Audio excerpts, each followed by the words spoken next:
Okay, y'all, we're back again. I didn't know we were at 150 episodes Shit, me either. till I looked. Stop counting. Look.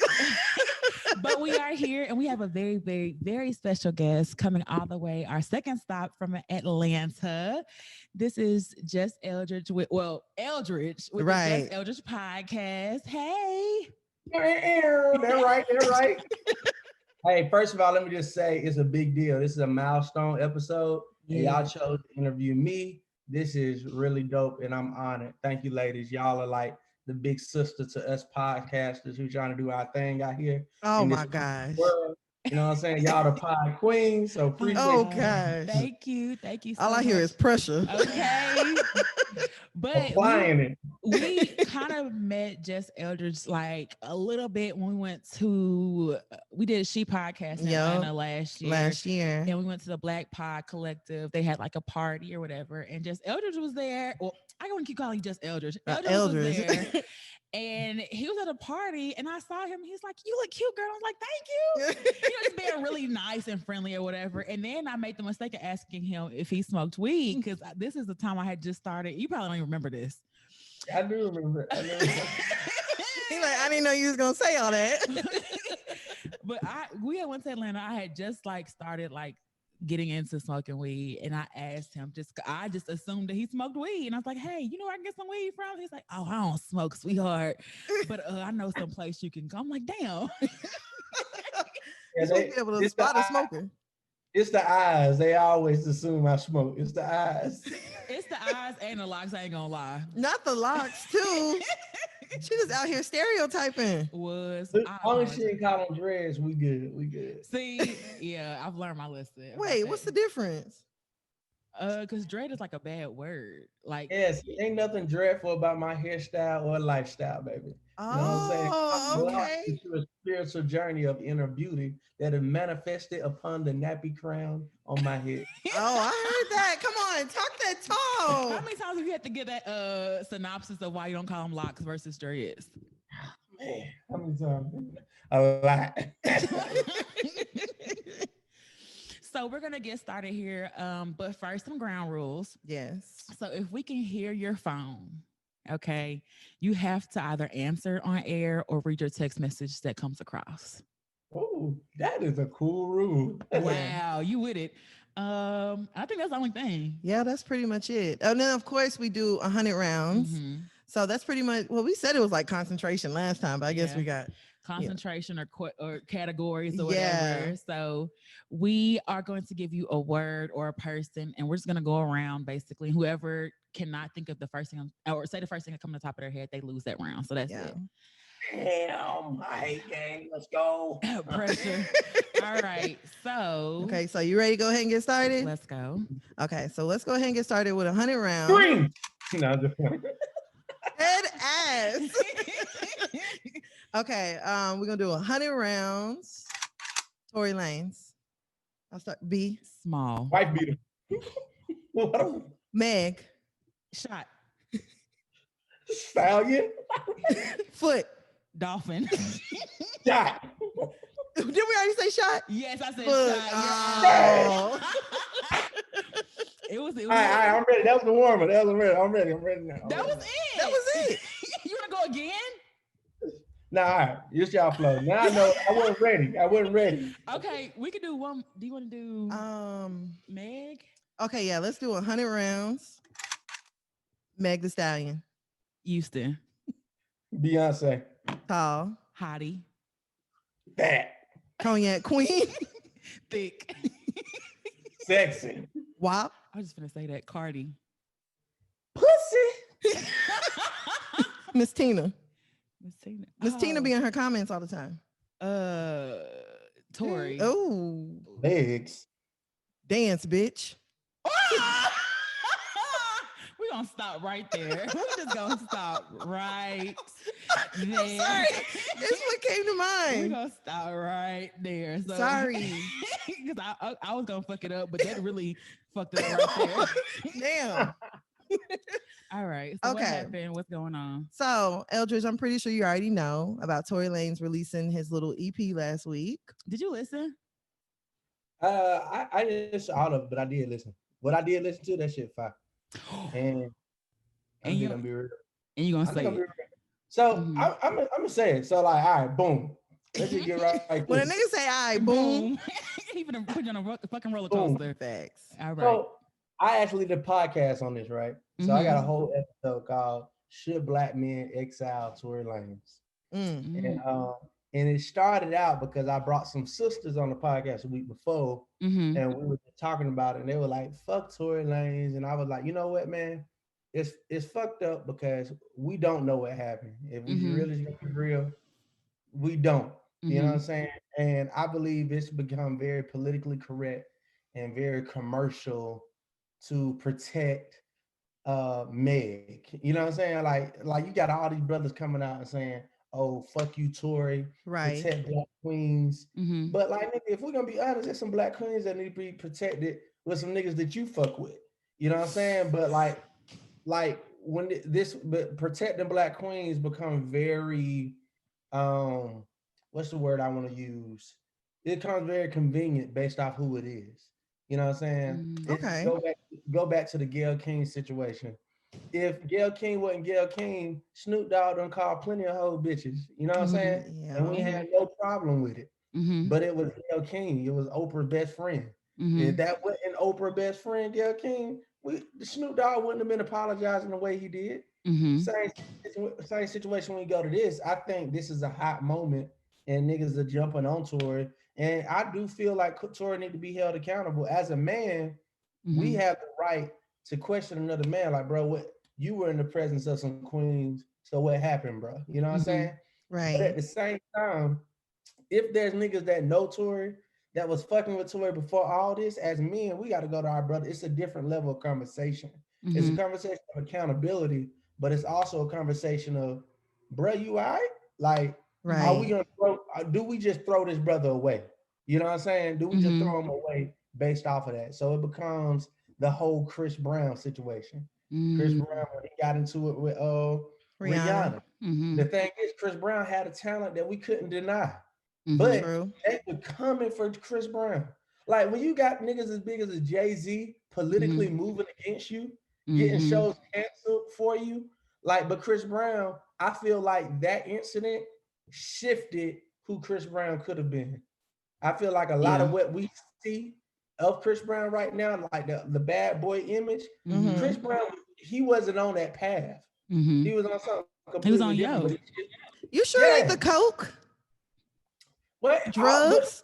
what I'm saying is all you think that don't you think that was a very traumatic situation.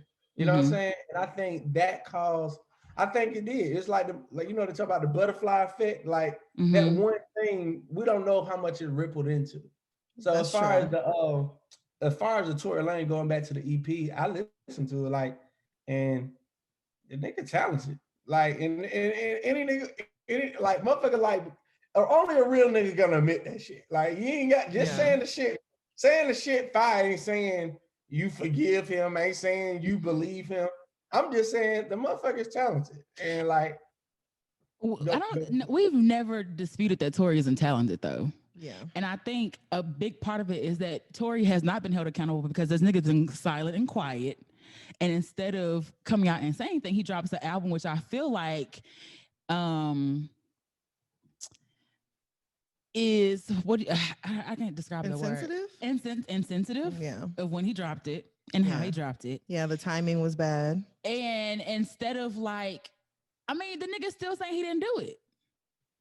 So is Yeah. that is that my main thing is like we can have a discussion, we can talk, we can hold you accountable, but nigga, you have to come to the table admitting your wrongs and what you did. Right. But see, I kind of want to touch on something that you said, Eldredge, whenever you were saying that it became this thing to like protect Meg. And it was actually niggas protecting Meg that they have women in their lives that need to be protected from them. Mm. So whenever you say that, I'm thinking like T.I. Like whenever I saw that T.I. was like, he had a conversation with Tory and, you know, telling Tory the way he did is wrong. I'm like, I really don't know. I've said it before. I don't know who elected like T.I. to be the representative for black people, For but black men. I must have been asleep that day because I damn sure didn't vote for that nigga. It was like the election Yeah. when You thought Trump was gonna win and Trump was the president. Yes, we know the history between T.I. and Tiny and the way that he has treated her. Mm-hmm. So it's like, how much weight does a man who doesn't have, like, I don't want to say a squeaky clean past, but how much weight does his word, how much is it worth whenever it comes to situations like this? Mm-hmm. Well, that's the thing. Like, T.I. is in this weird spot, and I was talking about this with some friends. T.I. wants to be on the executive level of Jay-Z. Mm-hmm. He's not accepted and respected there like Jay-Z. Right. And he wants to remove from the streets, but the streets is really where he got his credit. The credit he got is coming from. So he in this weird, I don't want to be here, but I'm here. You know what I'm saying? Mm-hmm. But that's why he try to speak on politically justice things. I think he really wants to go there, but then he'll turn around and be on some street shit like, I see about you, nigga. Like, nigga, he's still trying to figure this shit out. You know He's what I'm in saying? hood limbo. Yeah. That's perfect way to put it. So as far as him speaking out, it was a lot of people that were just speaking out, and it was like, bruh, okay, so what is, and I want to ask y'all. Mm-hmm. So like, because I asked some sisters on my podcast, like, we say protect Black women, right? Mhm. What does that really look like? I feel like we got a whole bunch of fucking phrases we say, but we don't really got no definition of what it tangibly protect Black women. What does that look like physically? What does that look like metaphorically? You know what I'm saying? Or symbolically? What does that look like in protecting Black women? Is that take down all this misogynistic music? Is that not fucking with niggas that's putting it out? Is that not watching the fucking misogynistic TV show? Like, what does it really look like to protect Black women? And is it just a phrase we say that sound good?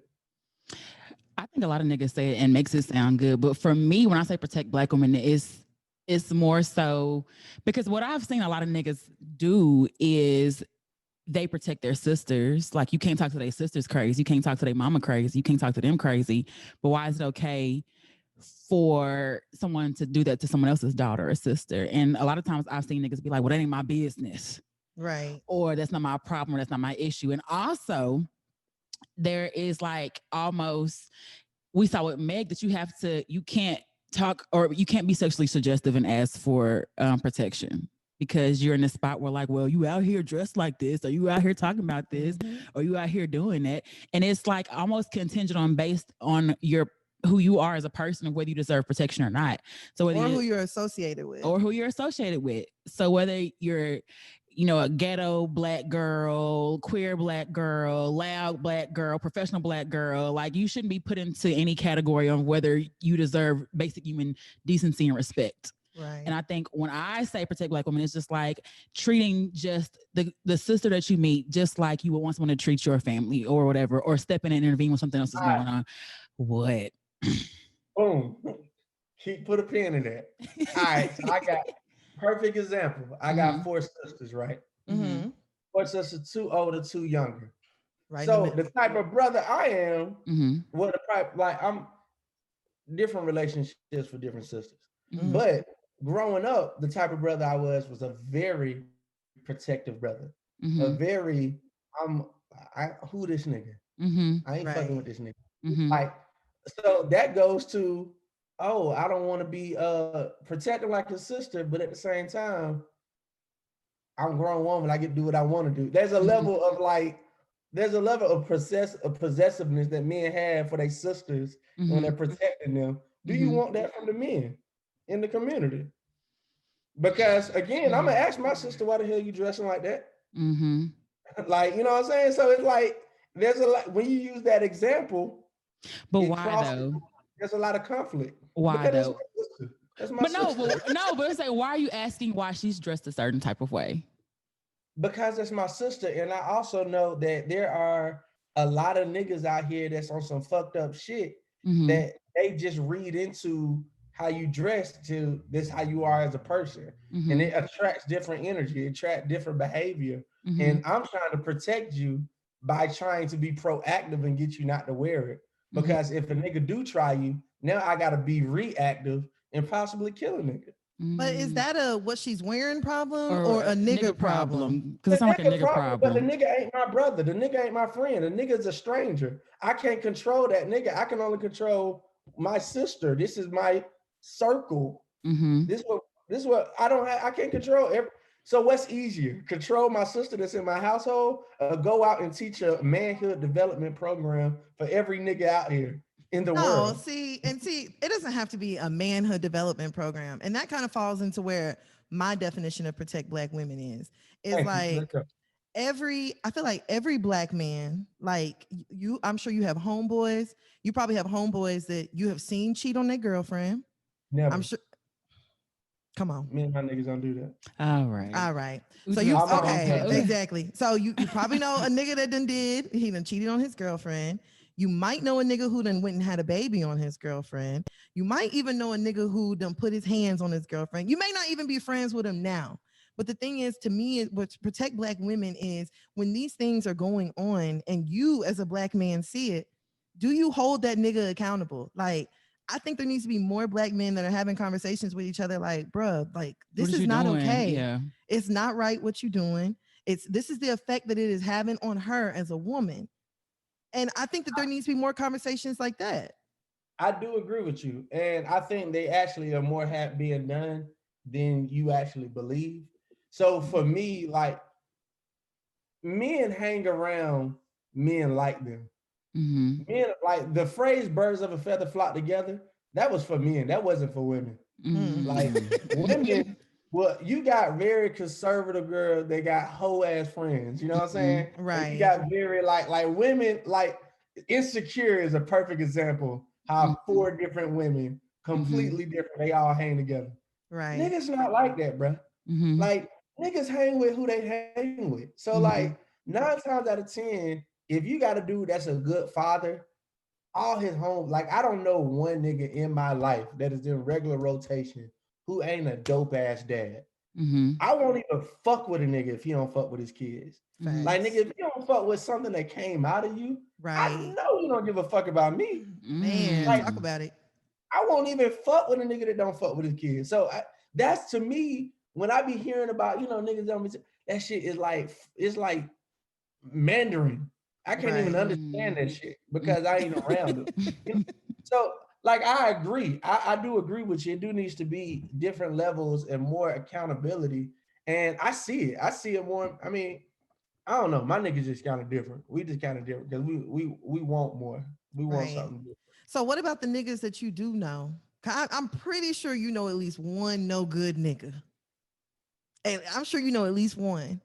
So how many All right. conversations do the good niggas have with the no good nigga to help him be a better nigga?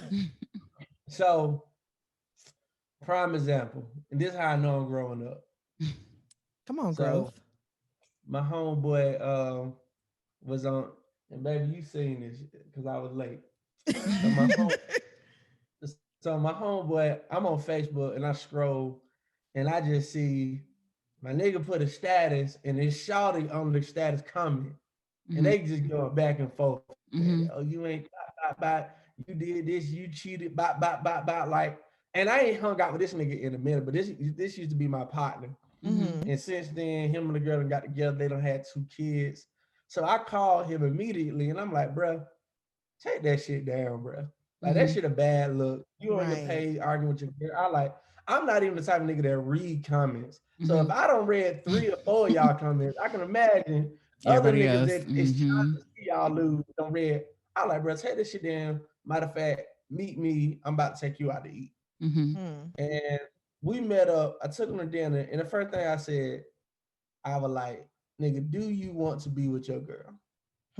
I like, because what's about to happen, you about to have another, because I know he's a good dad. I know he love a kid.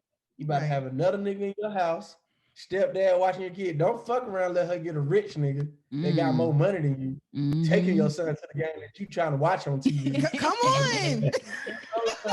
I'm like, nigga, do you want to be with your girl? Yes or no? I like, this ain't about to be no fuck that bitch. Like she did. I'm like, nah, nigga, we passed that shit. Like you 2 kids in. Like either you want to do this shit or you don't want to do it. And I ain't gonna play with it. So saying that to say how I am with how I am and how my friends are with me, we only addressing people according to where our goals are supposed to be. So the niggas that I do know that's a fucked up niggas, I know them by way of, I see them niggas on Facebook. Mm-hmm. Am I gonna send him a message on Facebook saying, hey, I know you used to be a fucked up nigga. I used to, probably not. I'm just not. If I see it in front of me, am I gonna address it? Yeah, but at the same time, none of niggas in my world are like that. And how I'm doing that to address niggas that's not in my world, that's why I'm a part of Let Us Make Man. Let Us Make Man is an organization where we're reclaiming Black manhood. We've been going for 14 years. We do a conference every year. I'm a founding member of the Black Man Lab. Black Man Lab is a safe and sacred place for Black men where we meet everywhere. It's a personal development organization where we're developing men personally and professionally. Like that's the work you got to do. You got to put your energy in that. I'm not about to go out here and just find every lame ass, trash ass nigga in the streets. But I am gonna create a place where you can come, and what's gonna happen again? Birds of a feather flock together. If I ain't shit nigga fuck around with me long enough, like and fucking around with the dudes I fuck around with, he ain't gonna be like that no more. If he don't fuck with his kids, you gonna feel lame fucking with my niggas. Right. If you a deadbeat, you gonna feel lame as hell coming around my niggas because you like, damn, these niggas like my homeboy teaching his daughter golf. Like I look at my timeline on my Instagram, my nigga teaching his daughter golf. Right. Other homeboy taking his son to competition. Like it's just, I don't know, man. All I'm saying is we got to do the work as brothers. That's why we got to invest in programs. And that's why we got to all do our work in this community. But at the same time, like accountability can only reach as far as your network. And if your network don't reflect that, it just don't reflect that. I mean, that's a good point too. I feel like as long as it's starting somewhere, it can kind of have a ripple effect. Right. You know, to where like we are holding men accountable because, you know, like you said, like if your sister walks outside, she got on something short, you gonna tell her change because, you know, the niggas and da da da da. And it's like, why can't we address the fact that like, why can't women go outside, dress how they want to without being harassed? Yeah. Exactly. So, but why you want to dress like that? If that's what you want to wear, that's what you want to wear. Okay, but why you want to wear it though? Why you want to wear your shirt you got on right now? Why you want to wear your locks? This shit look good, and I like it. Exactly. Thank you. But guess what? I like all the reactions I get. Good and I bad. ain't complaining about. I'm not complaining about good or bad reactions. Period. It's niggas that don't like my hair. Nigga want me to cut this hair. I don't give a fuck. Has anybody told you that though? Hell yeah. Especially in the beginning on the quote unquote ugly phase. The Negro penguins call it. You know, everybody, especially when they used to you having the clean cut, you know what I'm saying? I think that's a little different in the sense that you probably have never or won't be attacked physically because of your locks. Or blamed, like you a hoe ass nigga, you got locks. Yeah, like blaming you because of your locks, or blame you because of your shirt. Look at this woke toxic nigga, he got locks. That's what they do to the beards. Oh, he a fuck boy. Nah, like this is what I'm saying though. Like this is what I'm saying. Like on one end, cause y'all know how to. Y'all know when y'all look good. Y'all know when that ass look fat in some jeans. Like you put the jeans, you look back at it, you like, man, this shit look good. Like, but guess what? You know how it look like, and we like that, right? But there's gonna be a nigga that you ain't fucking with that's gonna like it too. And that nigga gonna say some off the wall shit. It's just how we can't control this shit. So as a brother with my little sister, I'm like, bro, I'm trying to avoid. Now I done learned, I'm gonna be real with you. I done learned now as an adult, this was me, I'm talking about, that was the brother I was when I was younger. As an adult, my sister gotta do what the fuck they wanna do. And it looks like I don't give a fuck, but what can I do? I got a little sister that moved a fucking sedan and got married. Oh. Just up and left. What the fuck I'm gonna do? Go to sedan and goddamn pull her ass back? Like, nope. I think too, the thing with protection is that, you know, you don't want to be overbearing and where they can't come and talk to you. But if they called you, would you be there? If you call, all right, prime example. If she called me and you're in Sudan and something happened, how fast can I get there? I'm coming, of course, because I'm your brother. But at the same time, it's like being proactive versus being reactive. This is a very reactive, hard situation to get to. You know what I'm saying? And when it didn't work out and she came home, I ain't had nothing else to say. I'm just here. I'm cool. Mm-hmm. But it looks like it to some person. It look like you're not proactive. You're not being protective of your sister. You just letting her fly all over the world. Do what she. What can I do? Mm-hmm. I can only be here and be ready to react to whatever happens. You know what Mm-hmm. I'm saying? So what could a nigga do? What could somebody in Meg life did? I don't really fuck with Tori like that. You probably shouldn't be hanging with that nigga. Don't go to the party. Well, no, I'm grown. I want to go to the party. So now she went to the party. Whatever happened, she got shot. How does her brother respond now? I mean, We kill the nigga? it would help if her brother wasn't on the internet like, oh, Do we she kill the deserved nigga? to get shot, or Do like, we kill the nigga? You said what? Do we kill him? Do we No. shoot him back? Do we go? Yeah, I mean, actually, Kill that nigga. actually, go air that bitch out. Boom, boom. So, Shoot him so dead. I go shoot him, right? Because this is what protecting black women look like. I go shoot Tory Lane back. Tory Lane ain't as gracious as you were on him. He should press charges. You know, I go to jail. Now everything I done did is throw off because, and I'm proudly, righteously in jail because I was protecting my sister who I said don't go in the first place. I mean, we're kidding about shoot him, but I'm just saying, like, we gotta have these. I'm just saying, like, when we really play these conversations out, what does it look like? I'm not trying to be facetious. I'm not playing on. I'm just saying, what does it look like when we play it all the way out? I think a lot though of it was the after effect. Yeah. She didn't really get shot, or why was she? Why did? Or she was fighting him? Or why? Or the man? Why did he? Why he shoot her? Is what I mean. Why he shoot her? What happened? Like it's so can we have a conversation about the elephant in the room? What? Oh yeah. Because sometimes motherfucking women be lying too. Not saying it's her, but can we have that real conversation? Like I think folk be acting like that just never happened. Like nah, niggas be lying, and the issue is when women lie.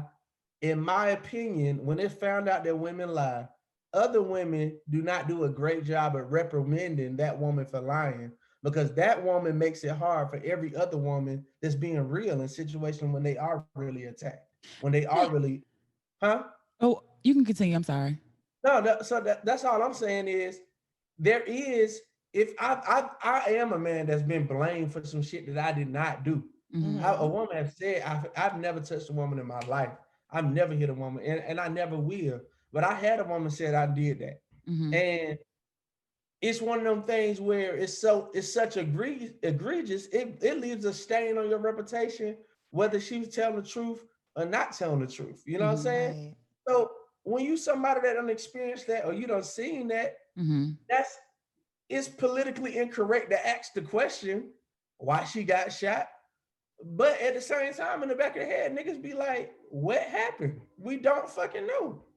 I think there's a difference between what happened and what did she do? Or why did she get shot? Because I think it's very reasonable to ask, like, what are the events that led up to her getting shot? Exactly. Because whenever it happened initially, I'm like, okay, how did they get there? Like, how does it go from being on live with Kylie to Meg, you know, on the ground with her feet bleeding? It's like, how did we get there? I think Kylie Jenner did it, but that's me. No, Tori definitely did it. like Tori definitely did it. But also, it's his reasoning for doing it. How did he not go to jail? Because Meg was doing what we do, protecting Black men. Like, I know I have stopped a nigga from going to jail. Definitely. Like, I had a nigga do some terrible shit to me. Bleeding. No, you were shot bleeding. I don't know about, I ain't been shot and I ain't bled. So, but it's like, I know me personally, I have not pressed charges on a nigga for something that he did when I very well should have. And I feel like a lot of Black women have that story because immediately in our head, we're like, because the moment that the police officer told me like, this is going to be a felony, in my head, I'm like, fuck, if he gets a felony, he ain't gonna be able to get a job. If he can't get a job, he gonna turn into a bum. Like, it's just I've done the same thing before, but for a sister, so I feel you. Not call the police? Not press charges. Not press charges, but I didn't do it for her. I did it for her daughter. I didn't do it for her. But we be having a reason for it. I ain't want your daughter to have a bum mom.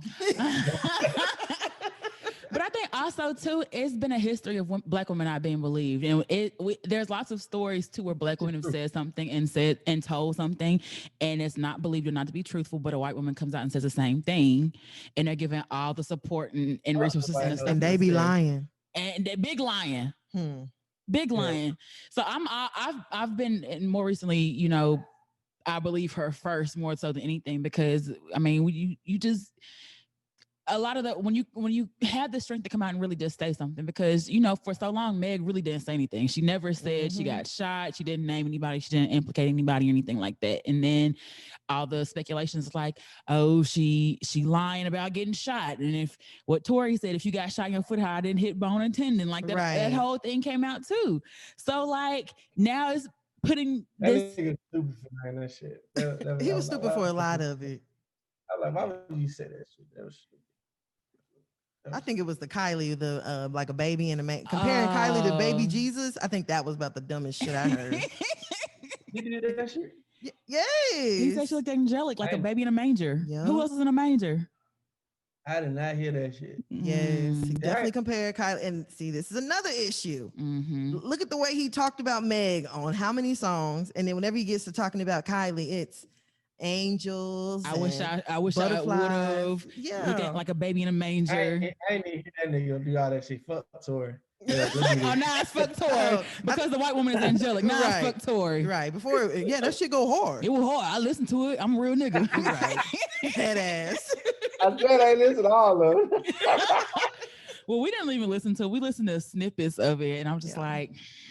I mean, he is really talented, but where do you draw the line at like someone being talented and someone being fucked up and calling them out on their shit? Because a lot of people draw the line at R. Kelly, you know, being able to not distinguish the art from the person. Then Chris Brown is another tier. Some people don't fuck with Fabulous no more. Some people don't fuck with Zero no more. Like, so where do you draw the Doja Cat? Like, if we just talking about people canceled or people don't fuck with Doja Cat no more? Oh yeah, I forgot she did do that stupid shit. Yeah, I don't really fuck with Doja. I don't really I fuck with Doja. I'm gonna be real with y'all. I don't like I'm you really don't? Old school. I'm old. Like, I listen to three genres: old school, gospel, homeboy playlist. Oh, what's the homeboy playlist?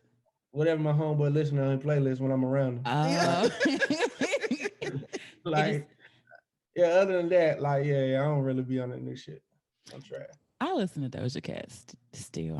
I'll be honest and say that. But I feel like when people are fucked up, you just gotta admit that they fucked up. Yeah, I mean. And I mean, and I think it's also okay to be like, yeah, I still support.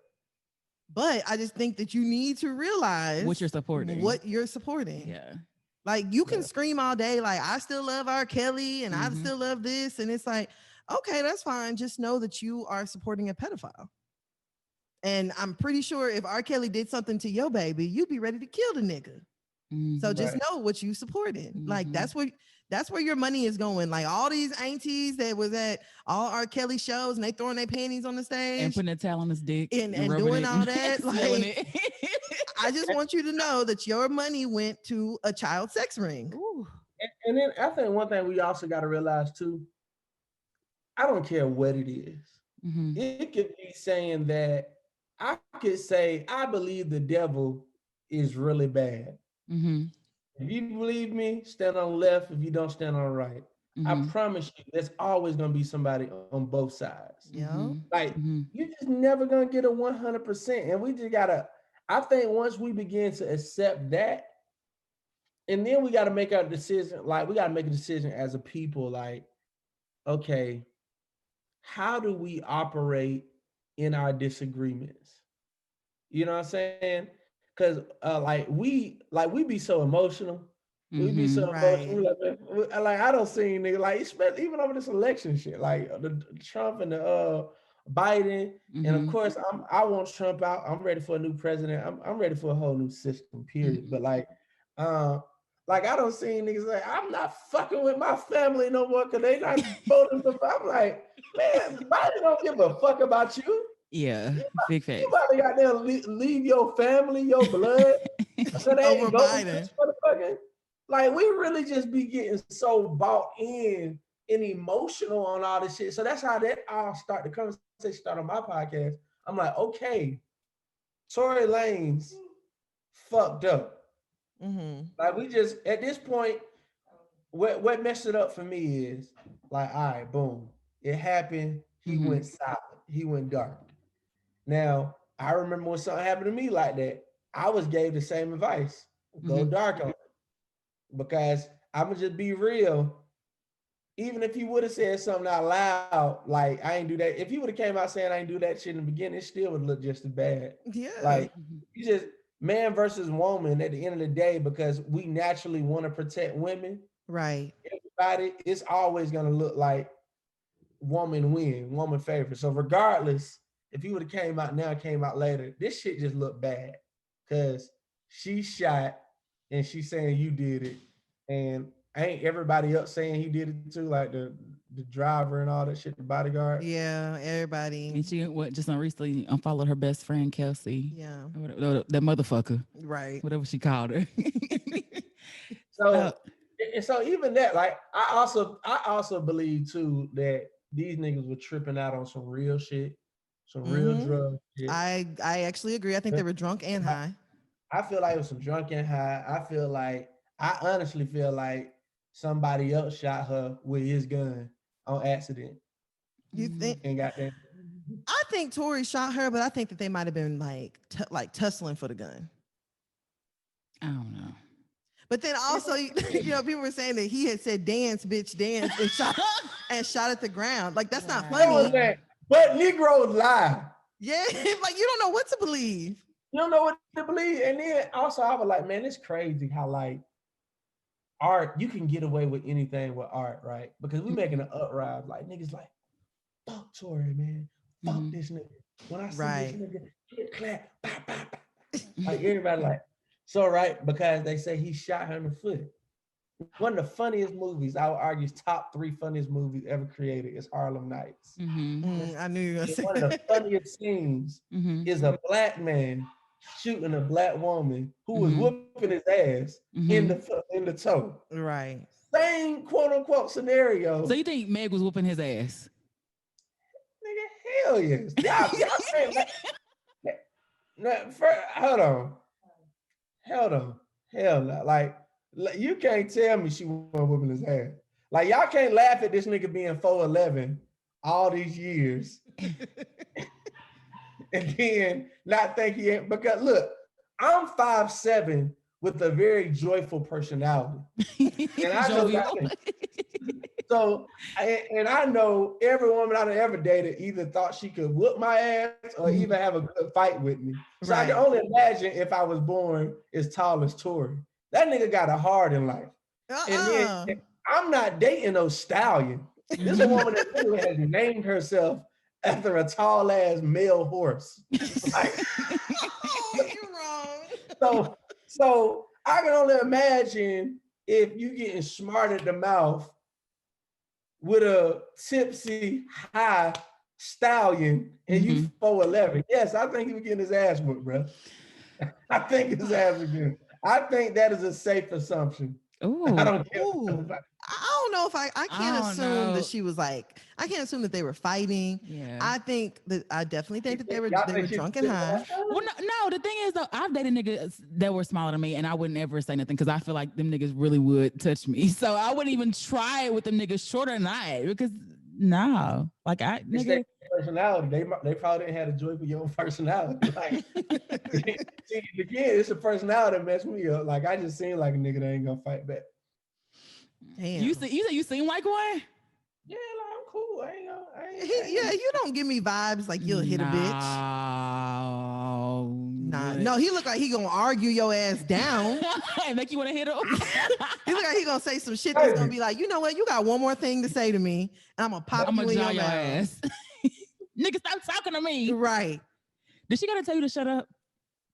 Baby, you be telling me to shut up. No. Exactly. We don't even argue like not yet. It's coming. I'm not an arguer. You're not? Mm-mm. What do you do? Leave. I let her have it 98% of the time. Do you know that's why 98% of the arguments happen, because you just let her have it though? Sometimes we be wanting a good, Good argument. a good discussion. A good debate. Hey, you can have it. I just want my 2%. What's your what? I just want my 2%. And that 2%, probably some real shit. I'm screaming. She ain't seen the 2% yet. Right. Okay, but speaking on your podcast, really quick. Okay. Sorry, one more thing. So I kind of wanted to touch really quick about Tory and Rick Ross. Oh. Yeah. So after Tory released the album or whatever, then Rick Ross was kind of on the internet, kind of like making fun of Tory. He said he had bought Tory a car. It was a smart car, all this other shit. And Tory decided to respond to Rick Ross and say, like, you know what, brother, due to the climate of the world that we are in today, I am not going to go back and forth with another black man on social media. That's what Tory said? Yes. So everybody's like, hold on, nigga, you just wrote a whole Meg diss album. And put J.R. Smith in there, Kaylani, who, what's that white girl name? I nigga snapping on this shit. He basically talked about everybody. Yeah, he who said something or had something to say about him. And now you want to go back and forth with a black man? Yeah. I'm not going to go back and forth until I can find the best beat to eat their That's what it was. Facts. But it just kind of, to me, it was like, well, why is there more respect in this situation for Rick Ross than there is for Meg, who you've talked about how you love, you want to be able to get back together with her. And then the niggas brought up they mamas. Like, nigga, that's where I would have probably jawed your ass. Don't bring up my mama talking about she would have wanted this for us. Nigga, you don't even know her. You didn't even meet her. How you know? How y'all know he didn't meet her? It's safe to assume. You assuming. Nah, look, first of all, Meg was trying to hide this short nigga from us. Like, we didn't even know they were together.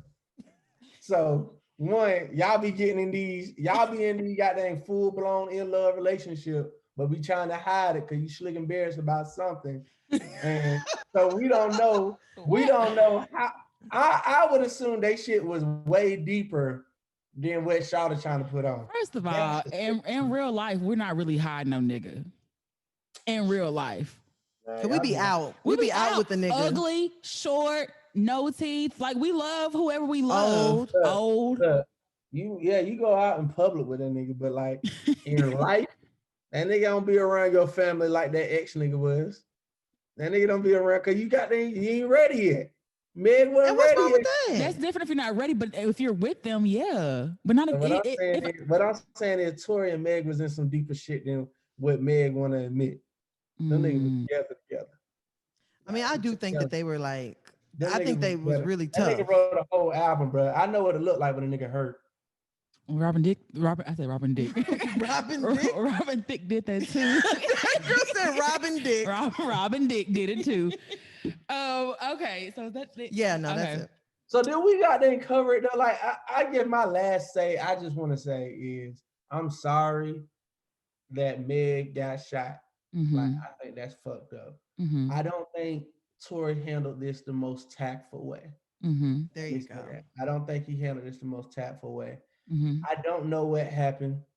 If I had to pick a side, I'm naturally gonna go on Meg's side. You know what I'm saying? I'm gonna go on Meg's side just because she did get, regardless of what happened, she actually got shot. Mm-hmm. You know what I'm saying? And I don't think nobody deserves that. And I want to be good. Ultimately, what I would like to see happen is I want them to reconcile some type of way. You know what I'm saying? I want him to either reconcile or I just don't want to lose a brother because you fucked up. Like it's just so much shit that we all done been a part of something where like out of nowhere, like we all kicking it and it just all happened so fast. Right. Like we done all been a part of some shit like that, right? And it's like, damn, how the fuck did I get in this? Right. And I feel like that's what this shit is. I feel like this is one of those, like, nigga, we were just kicking it at the party. Like we were going out having a good time and then this shit happened. Like that's what it feels like to me. You know what I'm saying? And I just want to be reconciled. I want there to be some type of, reconciliation to happen because I feel like we just, because we can relate to each other more, we love each other more, our standards for each other is higher. So when we cancel each other, we cancel each other. Like we be forgiving white folk. Like we be forgiving these white establishment. Like we be going back. Back to But like, Gucci. Yep. but our people, we be throwing them niggas away for real, for real. And like I'm like, nah, we got to do better than that shit. Like, So say you what don't. I want to say. Media would not be the same for black people if it wasn't for what Bill Cosby brought to it. And that nigga was fucked up. He did some fucked up shit. But to take away the contribution that he made for us and the shit that we from the Fat Alberts of the world, to the Bill Cosby shows of the world, to that behind the scene influence that he's had, like, man, we just be throwing all that legacy away. And it's like, damn, man, like we these motherfuckers got a Columbus Day and we be shopping on that shit. And that motherfucker wasn't shit. Yeah. But we want to throw all our legends away because they not fucking perfect.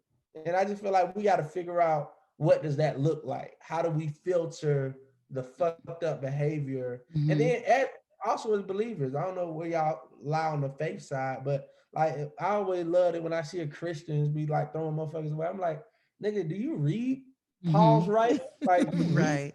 You know who the fuck David was? Like, the nigga was fuck. David is the definition of a fuck boy. He was the first fuck boy. Like, you know what I'm saying? Like, so we read the Bible with all these misfits and we forgive them motherfuckers and go by the writings of this shit. But then, like, we can't apply that to real life. So I just saying we got to figure out what that looks like for us. And I think a lot of that is going back to our roots, our heritage, our roots. We adopted a lot of European behavior, and how did they handle it back in the day? I ain't saying I know what that answer looked like, but I also know back in the day, the strongest institution is the Black family. And like, we just can't keep kicking people out of our family because we doing stupid shit. That's a really good way to look at it. I mean, you raise good points. But I blocked my daddy, so fuck that nigga. Like, I blocked my daddy, so like it's nothing to me. Tell a nigga bye. I think for me, it's just we just gotta hold people accountable. Like, and I'm not really one that's like, oh, burn him at the stake and get rid of the nigga, cut his hair off. Like, no, I'm dick off. It don't have to be like corporal punishment with me. But I just think that we need to hold people accountable. Like, if you do some fucked up shit, you did some fucked up shit. Yeah, so you need to go get some help. Go get some help. So exactly, but I think we got to also clarify, what does hold them accountable look like. So if Tory apologized and go to jail for a year or two, or whatever that is, are we gonna be good and he can come back and do music? Y'all gonna fuck with him, or y'all still gonna say fuck that nigga? Like, I probably still say fuck that nigga. Exactly. We don't have we don't have a real pipeline to reconciliation. Like, it always has. Because let me tell you, if I know that there's no reconciling with you all, fuck y'all, I ain't even gonna start the process. Why would I apologize? Why would I do any of this shit if there's no reconciliation at the end? The thing is, though, accountability is holding yourself accountable. Yes, you have to recognize it. Whether Meg reconciles with him, talk to him or not. If it's all about myself, I can hold myself accountable and I can apologize to myself and I can be good. But y'all motherfuckers ain't gonna be good. So why would I goddamn go through that? I don't need y'all to goddamn forgive myself. It's not us forgiving you, is you doing work for yourself. Do you want to be better? Not you telling us, I'm sorry for Meg. Requires a corporate agreement, a corporate addressing. You said what? I'm sorry. You think doing the work on yourself requires addressing everyone in the world? When you're a public person, yes. Like, if I can promise you, if Tory had taken a different route with that album last week and had been like, Meg, I fucked up and I'm sorry. Like, don't get me wrong, there still would have been people like, man, fuck that nigga. Still fuck him. Still fuck that nigga. But then there would have also been other people that were like, well, you know what? He apologized. He sounds remorseful. Guess what? It's people that did the same thing with what he just did. If some people on there like, you know what? He probably didn't do it. And there was some nigga like, fuck that nigga. So at the end of that, like I said, it's always gonna be people on two sides. It just is, no matter what. But there was no accountability. But again, we're gonna have a hard time getting people to accept accountability if we don't create a way where we can ultimately reconcile at the end. Period. Is Meg dead? Like, I'm saying we can come back from being shot in the foot. We can come back from that. Now, if Meg was dead, that's a whole nother conversation. But she could have been. Yeah, nigga, we all could have been from every like what the fuck? Like but that could have went a different way. It could have been her not getting shot in the foot. She could have got shot in the chest. It could have, but it didn't. It could have, but it didn't. So what I'm saying is, where does it end? If it never ends, why even start the process? That's what I'm trying to tell you. People looking at it from that. If there's no road to reconciliation, why even start it with y'all? If there's always gonna be niggas that fuck with it, and there's always niggas that ain't fuck with it, shit, I can stay where I'm at. My conscience clear. So until we create a road of reconciliation, what that look like, you know what reconciliation look like? What? The first time when we seen that shit and we just forgive the motherfucker. Will and Jada. Jada did some fucked up shit. Jada had an affair with a known or well-known for the whole family, broken, traumatized, hurt little boy. She had an affair with the motherfucker. When the shit when she wanted to get back with her husband to go back, she throw him to the side. Yep. She objectified him. We see men do that a lot with women. So we're not used to it when we see a woman do it to a man. So she objectified him, threw him to the side. And then when he came out and spoke his truth and the world blew up, guess what? She saw a clear road to reconciliation because Will Smith was willing to put an end to it. Oh, fuck. Until we can do that for everybody, I'm like, fuck y'all too. Check this album out. Well, I mean, I just don't feel like Tory will ever be in the, because he wasn't really mainstream, but I feel like he's killed all his chances of that anyway now. Well, like what he did, again, just like I said about Chris Brown, he definitely changed the trajectory of his success. But you got to realize Tory was doing a lot.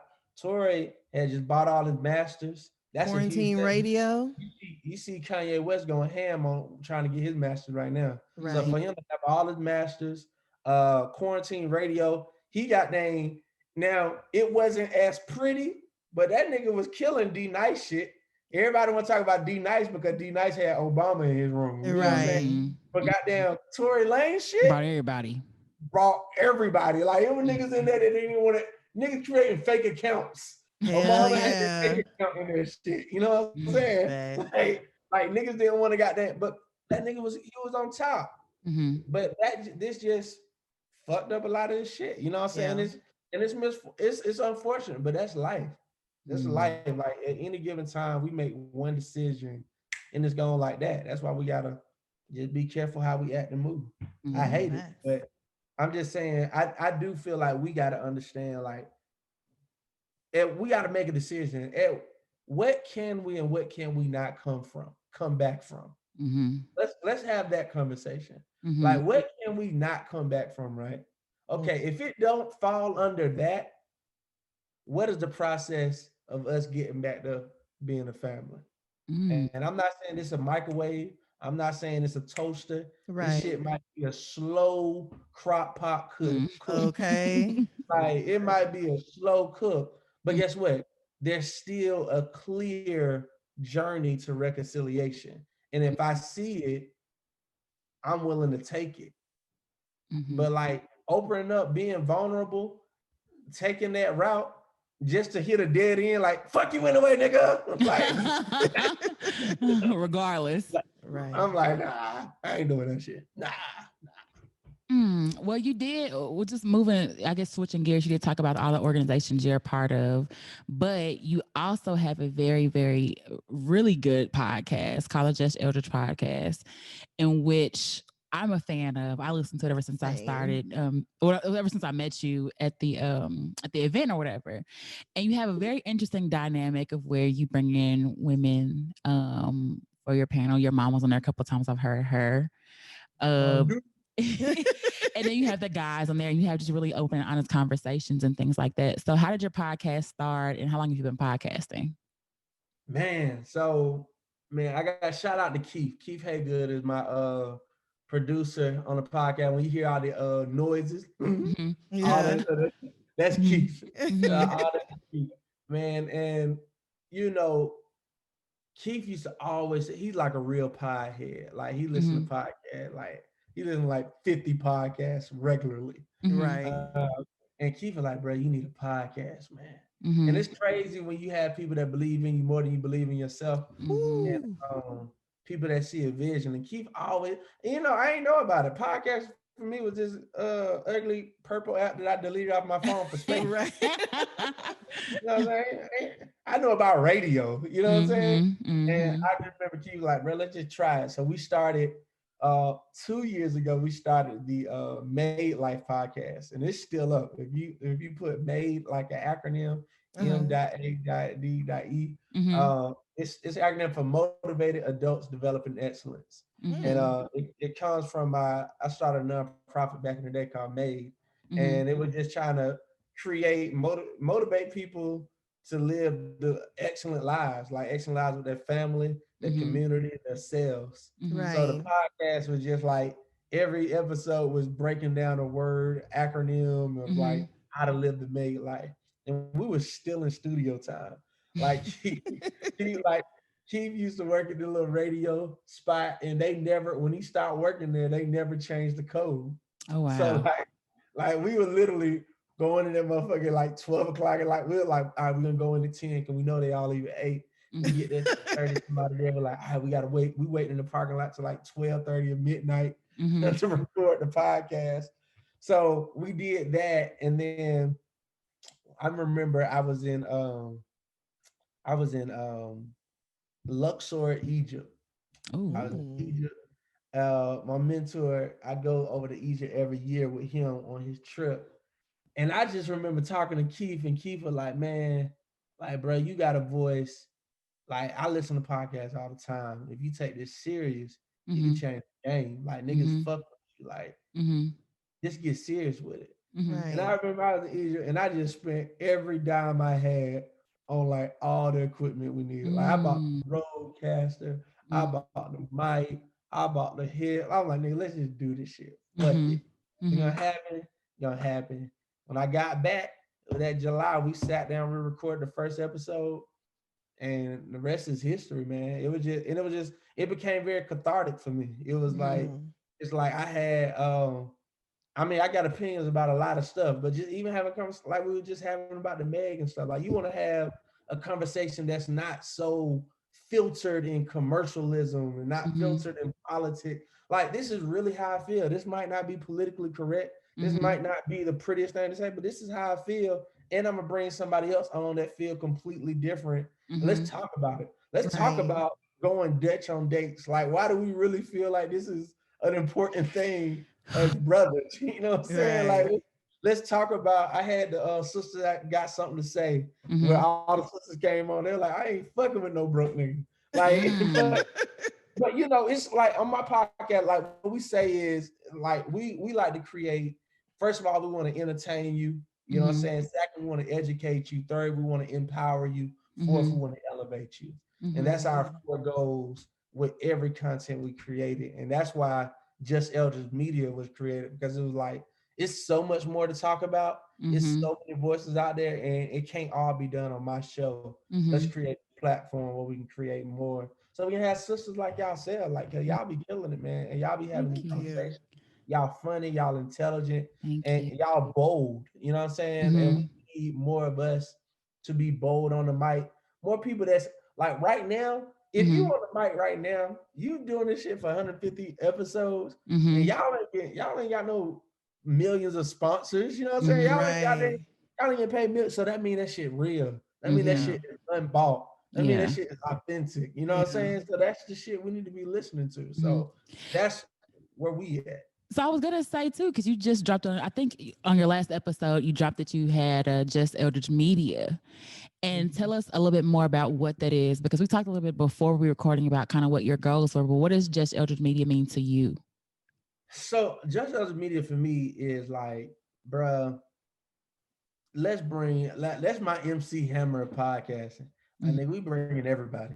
Like it Right. ain't enough that I've had a podcast and I can record every week without missing an episode. Mhm. And it wasn't a big deal for me until I started talking to other podcasters. The Mhm. podcast was like, "Bro, you been going every week. You ain't taking Mhm. Right. no break. We You doing literally looked at you like, whoa, every week.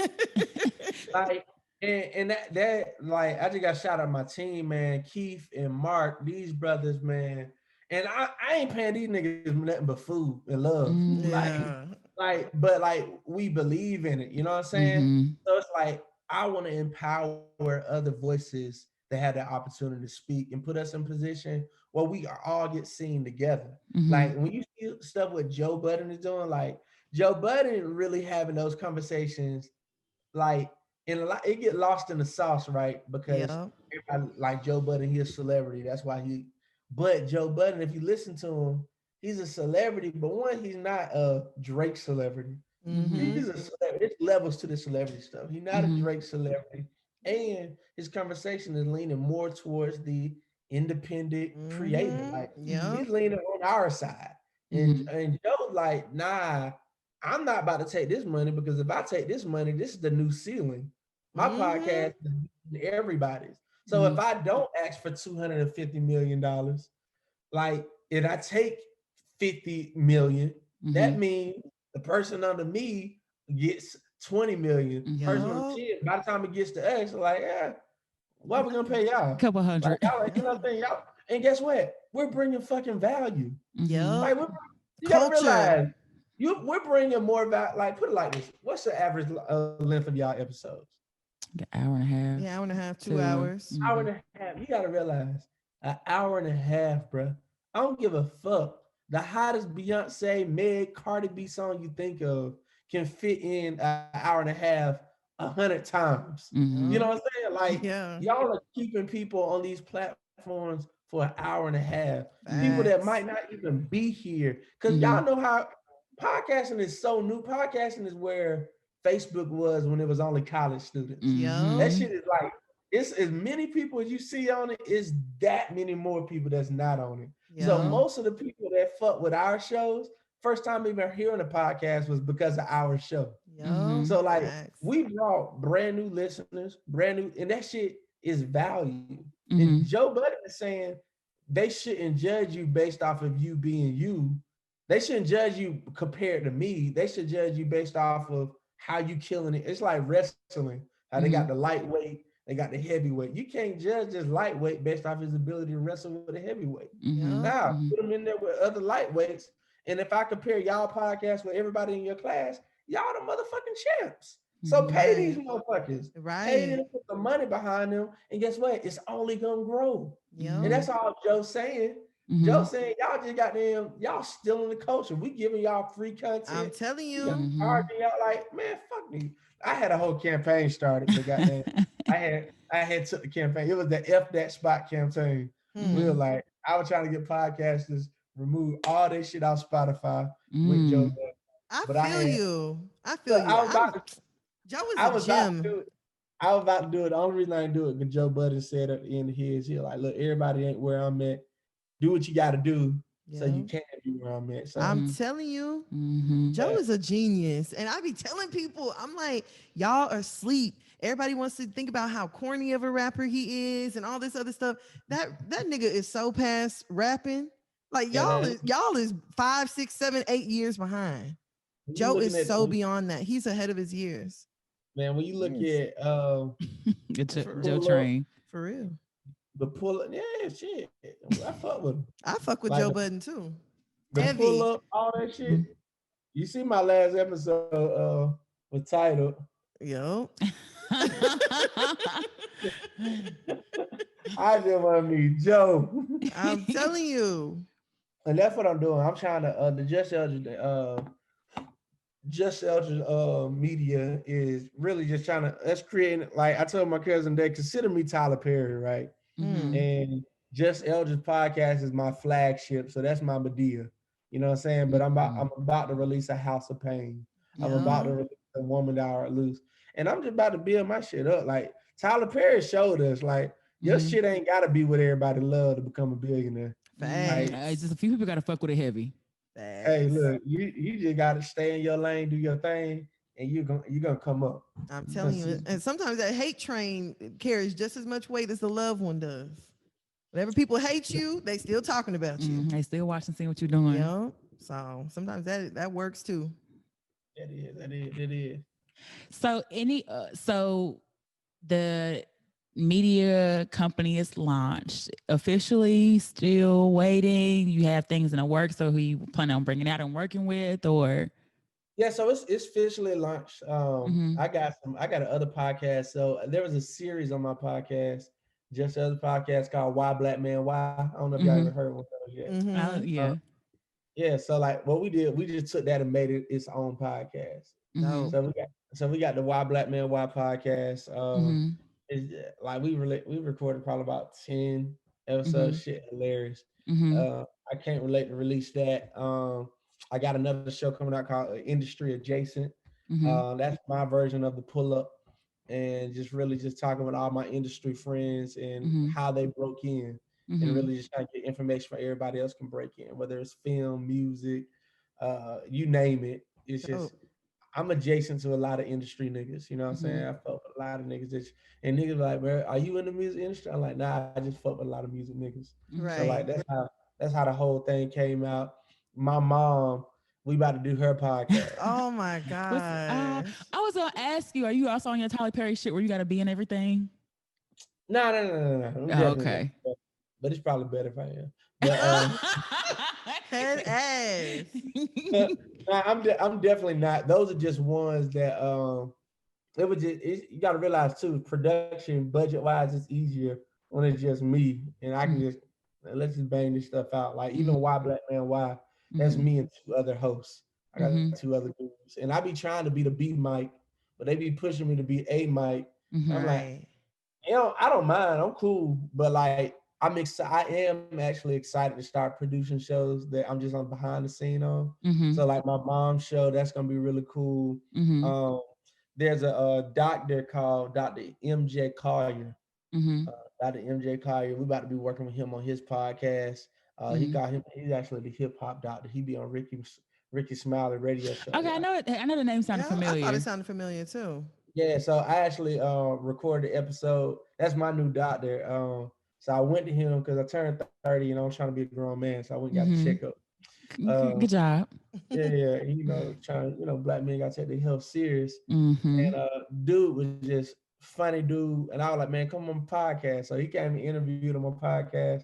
He liked our setup. He liked how we were doing it. And so we're working with him, trying to get him a show up. So it's a lot of things, like it's a lot of stuff in the work. And I'm looking for people. Another thing too, about to do a scripted podcast. So I don't know if I don't know if y'all know about the Black Widow. I definitely know about the Black Widow. I definitely was supposed to send something in, but my only issue with Black Widow is Tyler Perry. I don't like it's one nigga doing all the voices for the man, all the niggas, and I ain't too much like.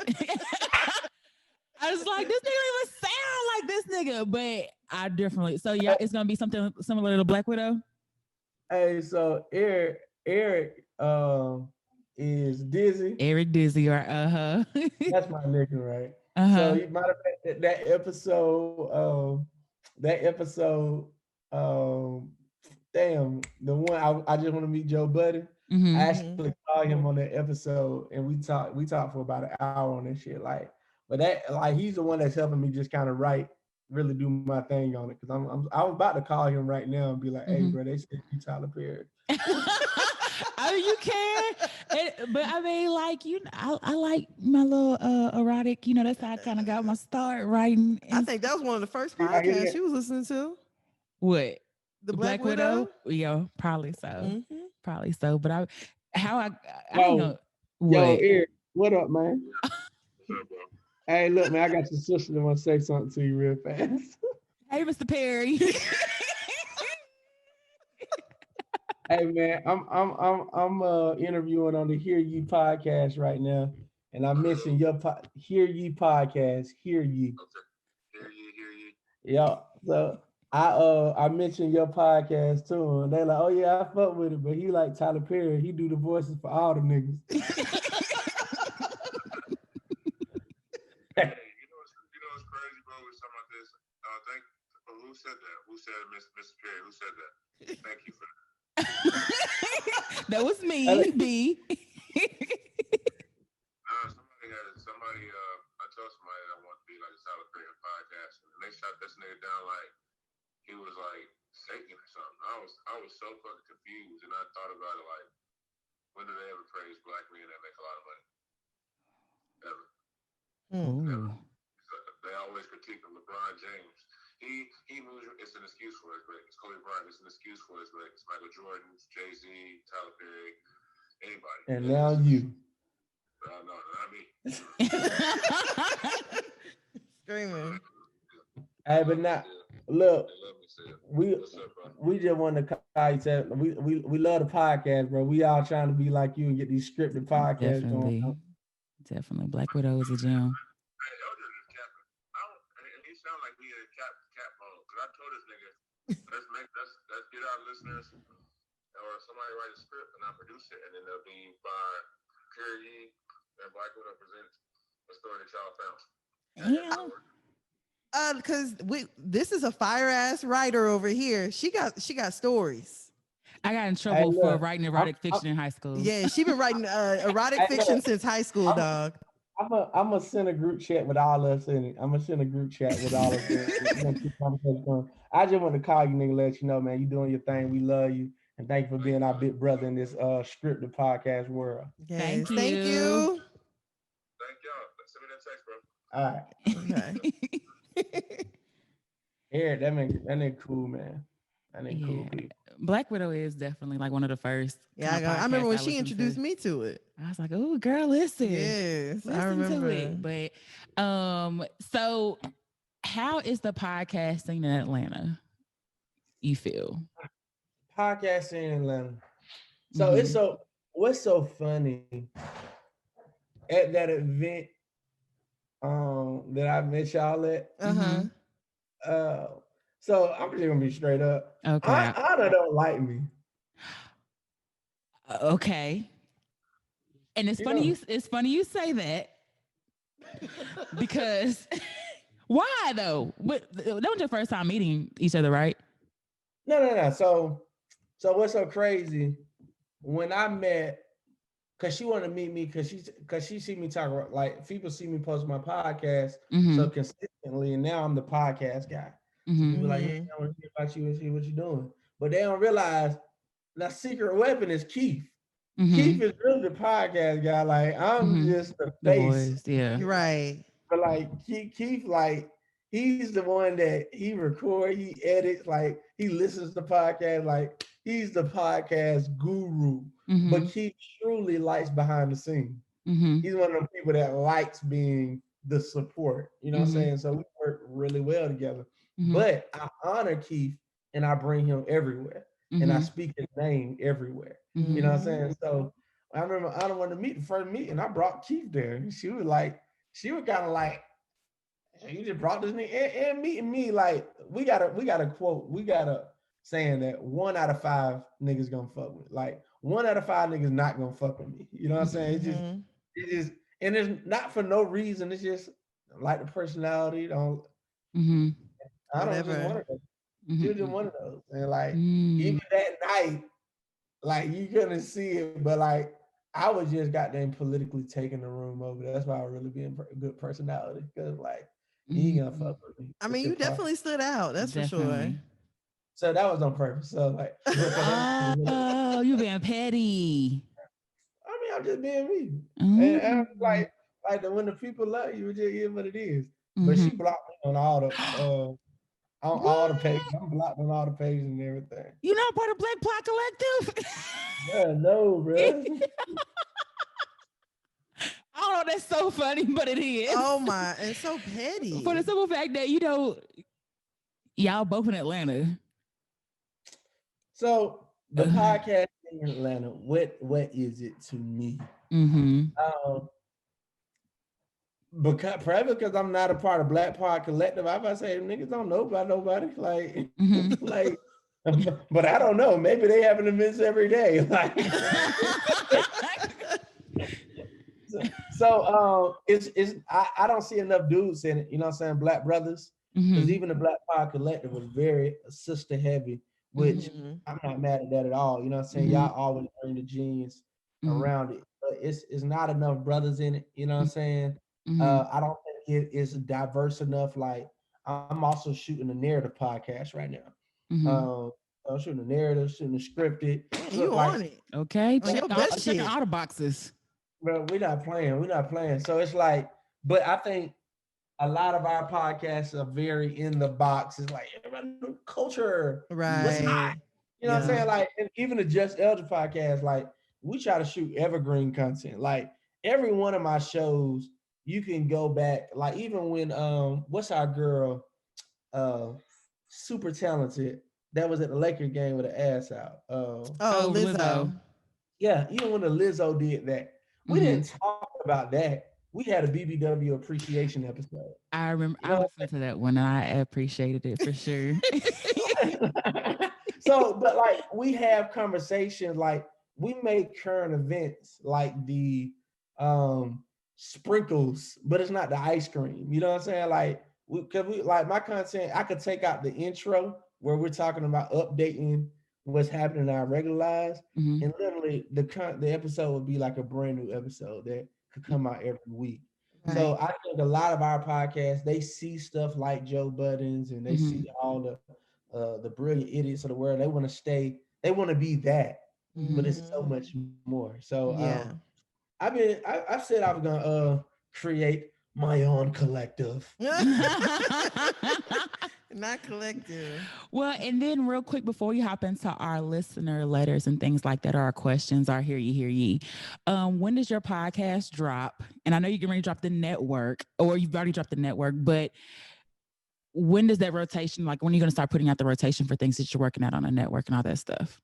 Cool. So right now, Just Eldredge podcast is each and every Tuesday at midnight. Tuesday at midnight, we drop a new episode. Don't miss it. You will love it. The other shows, I don't know yet. Pretty soon, I think we're gonna be dropping something. Like I definitely around October you'll see it. I know the narrative podcast. So we're doing our own. Y'all familiar with Gimlet? Gimlet Media. Yeah. You heard Startup, right? So and they did another one with what's the they did one that was really big too with Chris Lighty, I think. Oh, I know what you're talking about. I don't know the name, but I know what you're talking about. But so pretty much while we're building Just Eldredge Media, we're doing our own version of Startup. So we're recording every meeting, we're recording investor meeting. All right, so we're showing, because one thing I will say, Startup was a great podcast, but it also showed white privilege. It also showed, it just showed like the different narratives. Like this motherfucker get in front of the one of the first investors of Uber, fuck up and get a call the next week. You know what I'm saying? Like that's not the Black experience. That's just like, nigga, we got to be on point. So we just showing the startup version, but the Black version of it. So around the holidays, we're gonna start releasing episodes of that, so y'all can just, and being very transparent, like around about what we're doing and how we're moving. Well, congratulations again for being at an Atlanta gym and for starting your own shit, for making your own tables for people to sit at. So definitely congratulations for that. So we're gonna the Light Skin Collective coming soon. Not light. Bye. The Light Bright Collective.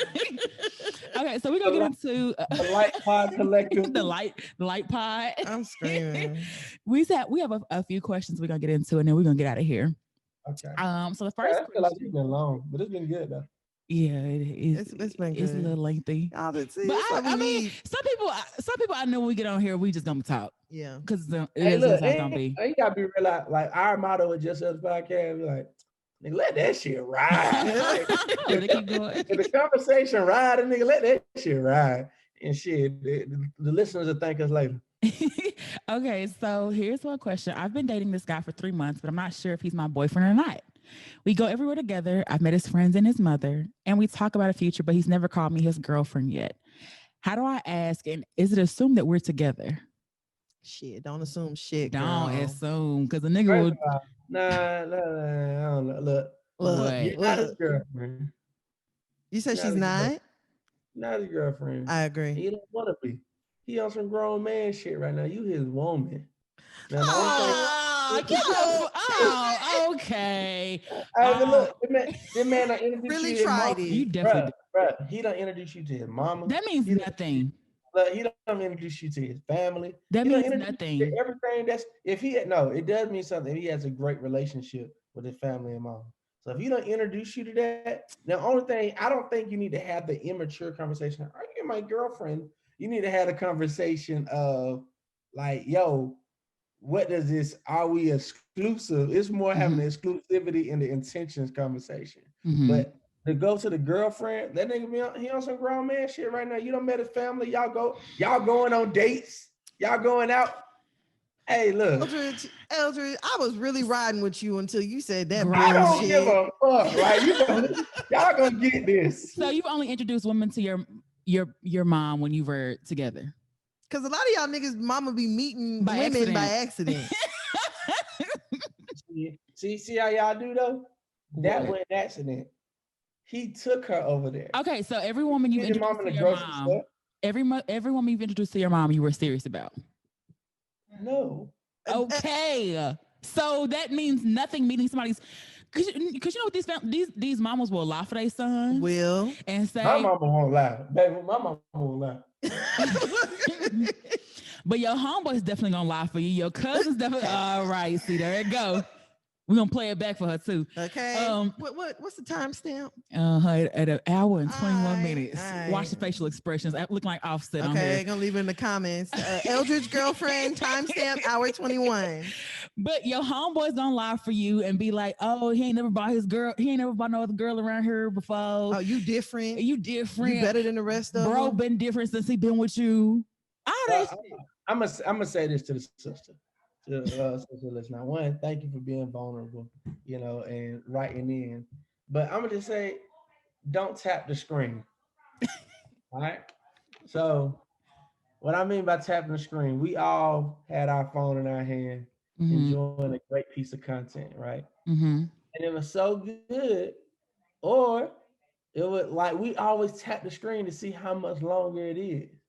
You know what I'm saying? But when you tap the screen, that pauses the content. That almost causes shit to buffer. Just enjoy the shit. And while it's here, it's here. And when it's time to be over, it's gonna be over.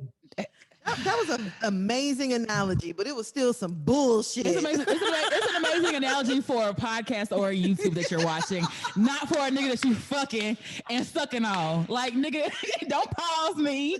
Don't replay me. Tell me what the fuck we got going on. That was a great analogy for that. It was amazing, but I'm pretty sure after month 3, they probably going raw and everything else. Yeah. Bitch, you need to find out what is going on. You going raw to the first time you had a condom on. You put a condom on, show responsibility the first time. Like, my thing is, you're gonna get like, what type of conversations are y'all having? Like, if you don't know, like, you should really ask yourself, are y'all like, what type of conversation you have? If you don't know at all, like y'all ain't. See, I'm the type of nigga like I ain't scared to have them conversations. I'm talking about future shit. You know what I'm saying? Like, my little shot at look, this is what I'm trying to do because I'm grown. Like, then also you got to put in perspective of how old she is. That's like, true too. I was thinking that. That goddamn changes the narrative as well. How old he is, how old she is. Because as a grown man, if I'm taking you everywhere, letting you meet everybody, don't ask me if you my fucking girlfriend. Like, no, you have to ask. What is wrong with having conversations? Woman. No, he up here like asked the question like, "Are you gonna be my girlfriend?" So, like, you asked that clearly. Oh, so you asked, "Are you my girlfriend?" Yeah, because I was like, "Oh, I'm not assuming." Baby, exactly. And hold on. Why didn't you assume? Hold on, I'm sorry. Hold on, yeah. Now he gonna mute the shit. Now he gonna mute.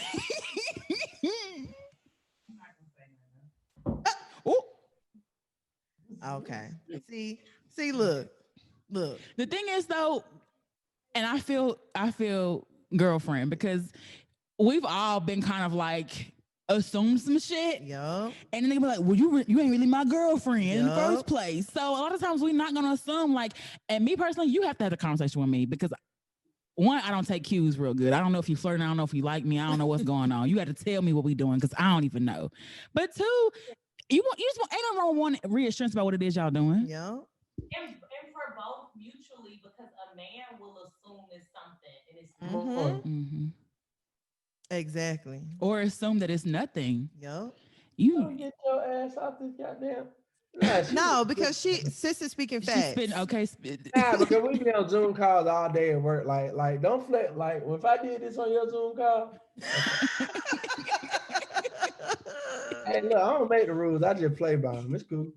Come on. But okay, you did say before that you had the conversation with her and you said you want to be my girl or whatever you said. I don't remember what You gonna fuck with a nigga yeah, or you gonna what? fuck with me or something like whatever you said that you said that you might not have said no more that we hearing sis talk. But you had you had the conversation with her though. That's the main thing. You got to be knowing what you were trying to do. Yeah, also too, but you don't like look, you can ask y'all like whoever wrote this, you can ask if you girl, but that shit kind of lame though. Like it's just like It don't have to be am I your girlfriend? It could just be like, what do you want? What are we What do doing? you see but for that's what I'm trying to us? say.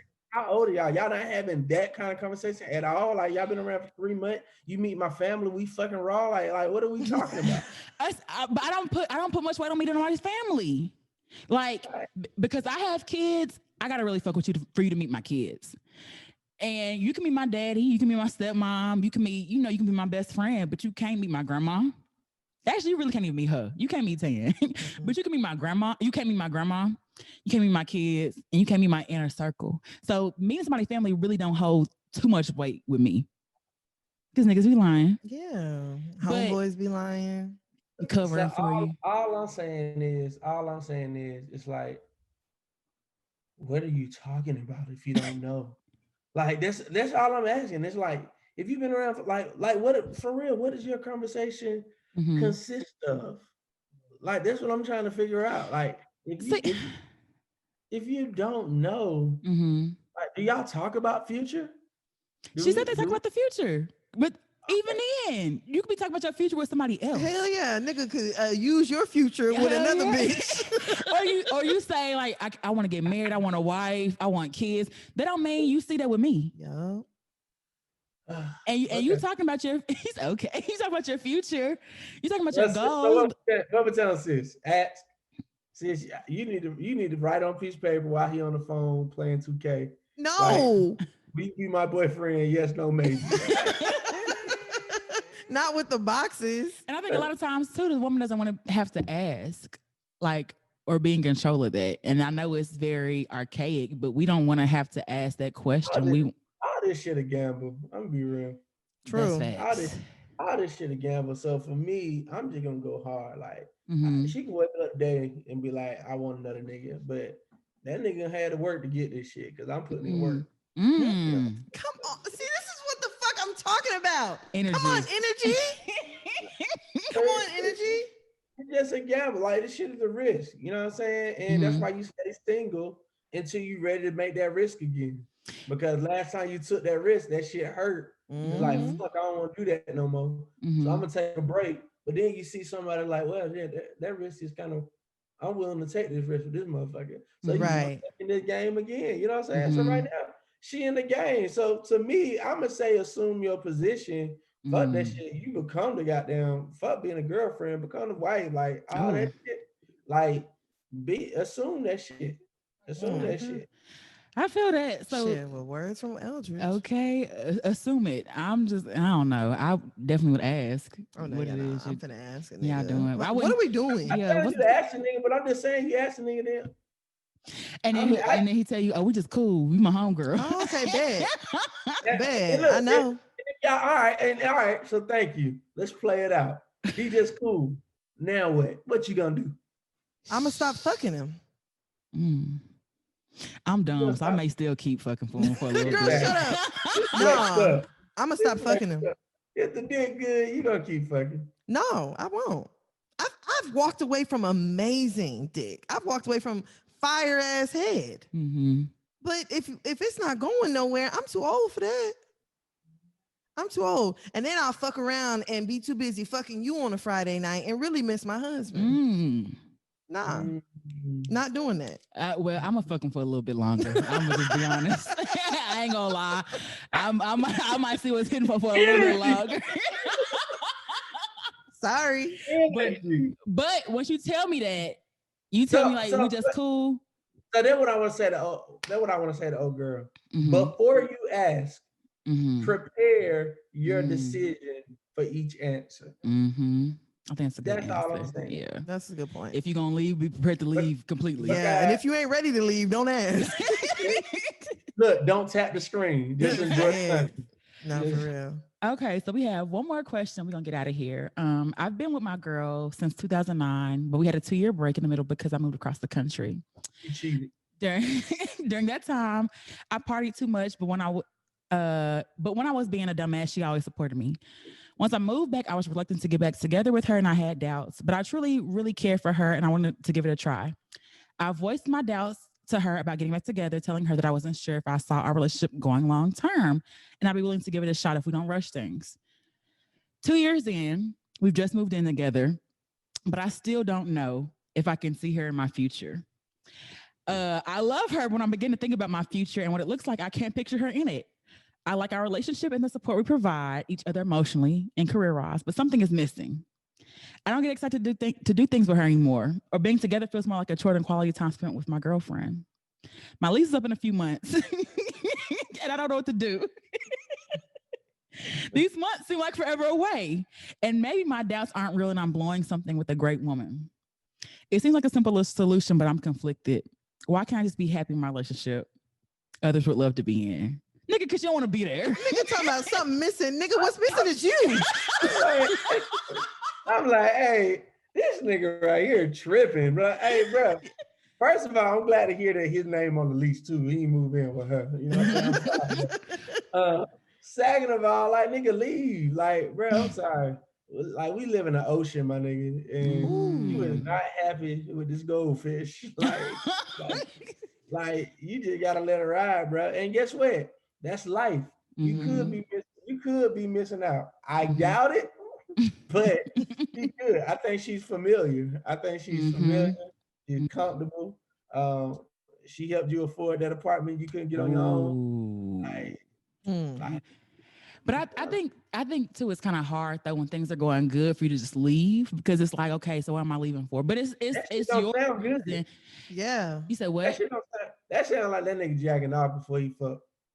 No, I'm saying like, it's kind of like if you leave and there's no big fight, there's no argument, no one's cheating on each other. It's just like, I can't do this anymore. What's wrong with that? There's nothing wrong with that, but I'm saying it's just like, we 2 years in and you still don't. I would rather that a nigga leave like a thief in the night than write a letter in to a podcast saying how he really feel about me. When I tell you, I would much rather a nigga dip off and not tell me nothing than write a letter. And the sad thing is, she probably was right by him whenever he was writing it. Girl, probably right in the bed. Yep. Yeah. I would much rather you just pack up your shit and I wake up like, where my man at? Than this. Like, I also like, first of all, y'all so you gotta read the context clues. These niggas been together for like 6 years. Yeah, it's been a minute. Like, yeah, bro. Like, this is like more than likely they went to school together, same neighborhood. You know what I'm saying? And she really loves him. That's what it is. She loves him. She'll do anything for him. Right. And he don't want to let that shit go because she gives him access because that nigga left 2 years, came back, did the bullshit. He's still talking about he don't want to be there. Like, nigga, nah, that's just, I ain't gonna say what it really is because my girl here, but goddamn, that right there, that nigga just need to goddamn leave. Yeah, no, pretty much. Stop wasting both of y'all time. Yeah, you need to go ASAP. You're not happy, and you need to she deserve to be with a nigga that wants to be there and excited. And then definitely before you got to have a baby, get caught up. I'm now you telling gonna you. hate her. Okay. That's how that happened. That's when they'll break up. Cause Facts. y'all live together. So when you live together, you be buying tissue. You don't buy condoms. Like it just like I'm screaming. You're right about that. That's what the best raw sex when y'all live together. Mm-hmm. But definitely not. But yeah, you said what he missing? Yeah, missing his nigga. film? Yeah, what's missing is you. Yeah. Like, just go. Yeah, that nigga need to go. You need Yeah, to I would what's up? like be a man. get that, and then on top of that, it's like whenever it comes to these relationships, it's like it's low key better to leave before you just absolutely despise somebody Mhm. or Hey, like read you it one more absolutely time. hate. Read it one more time. I thought I No, heard one more time. But read it again. Yeah, read it one more time. I thought I heard something. No, it's a lot. I was paraphrasing a lot of what was in there. I can tell. See, we can't really even help this man. She don't want to read the book. Nah, it was long. She don't want to read the book that he wrote while he was beside her. It was It long. was very long. Yeah, that nigga wrote. You know, he wrote a lot. That nigga sent that email on the computer, not his phone. Hell yeah, So they facts. typing Facts. what's it, quartery? What do you say it? What? Cute. How you say cute? Never mind. I sound What? stupid. I'm What they over call like, it? The full keyboard on your phone. QWERTY. Yeah. Oh, that's what you were saying? Yeah. Oh, that girl said quarterly. I didn't know how to pronounce. And I hate whenever people be like, what's that word? Like, nigga, why would you put me on the spot? You don't know. The fuck you asking me for? Yeah. I don't know the word either. Hell. Clearly you did. Yeah, when you said keyboard, you think I said quarterly. All right. Eldredge, we're getting ready to get out of here. But before we do, for being so rude, can you tell everybody where to find you and how to follow you and keep up with what you got going on? Yeah, man. Y'all, please hit me up at Just Eldredge, JUST Eldredge, ELDREDGE. Again, that's JUST ELDREDGE. Just Eldredge, justeldredge.com. If you go on there, you'll see the link in bio. You'll see Eldredge Media. That's the handles to all the Just Eldredge Media. And the website is justeldredgemedia.com. You know, doing it. Like, Okay. Big shit popping. hey, look, you know, shit is what it is. Shit, You deserve.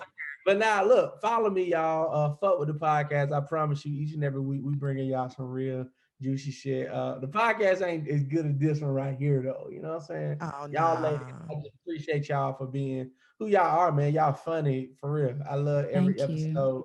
I love the energy that y'all bring. I love the guests that y'all bring. And to be on episode 100, motherfucking. Hey. Come on.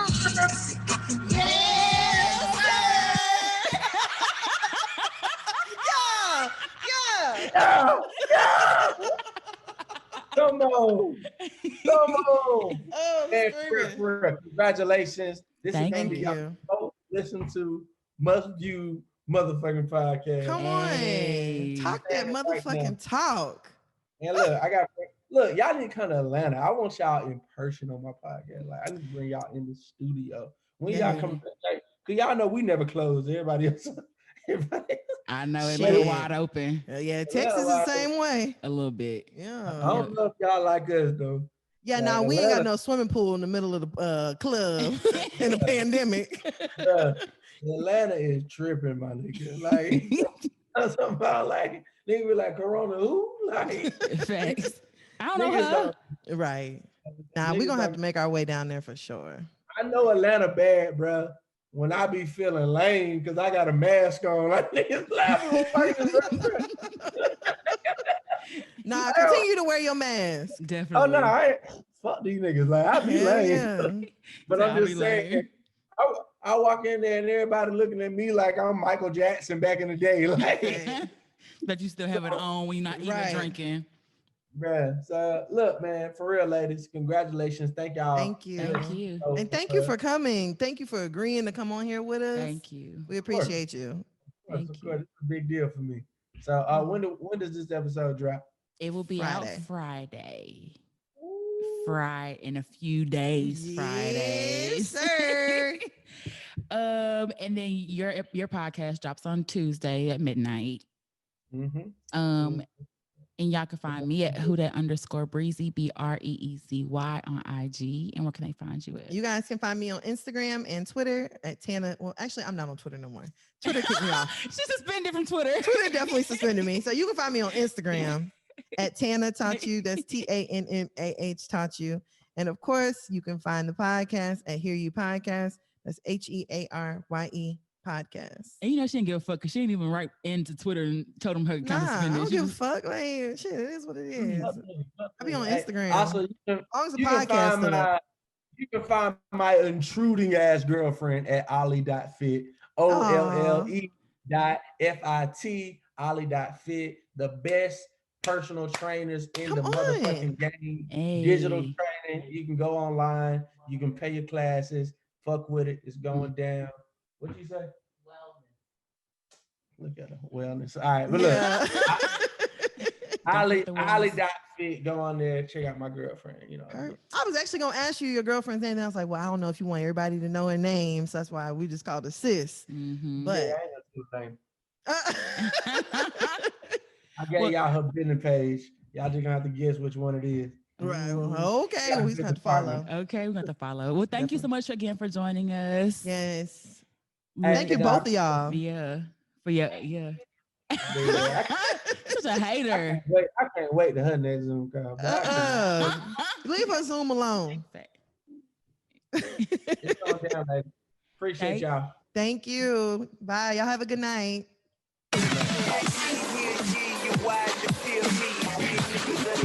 Much obliged to me.